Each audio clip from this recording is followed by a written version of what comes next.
Was it the virus or special interests that were keeping the schools closed? And then the battle wasn't against the virus, but was against those manipulating the crisis for their own ends.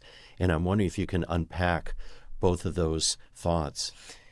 Yeah, this is something that we didn't really understand, and I think it's taken years to really see what happened. But in March 2020, progressive activists, including the heads of the teachers' unions, met with Jane Fonda and other NGOs like climate justice organizations, and they put it all on YouTube. This was not hidden, it just wasn't publicized.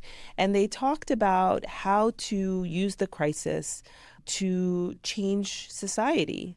Randi Weingarten, who's the head of the second largest teachers union in the country, the AFT, said that we're going to use this to create the society we want to see, and talked about elections and political, goals. And I never heard her speak that way before. Like back in 2020, 21, 22, all of the media hits that she did were about trying to reopen schools, anticipate students' needs, teachers' needs. There was a lot of talk of equity, which at the time I didn't really fully understand, because I think we often conflate equity with equality, and they're actually opposites.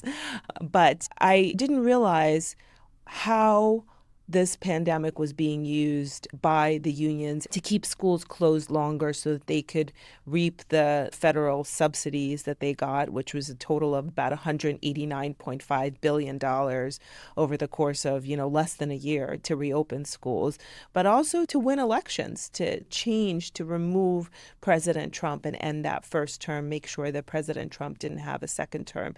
It wasn't about the fear of the virus. I think that they were thrilled about the virus. So what you're saying is that they wanted the money so that they could impact elections. They wanted the money and they wanted to impact elections. I think it's both.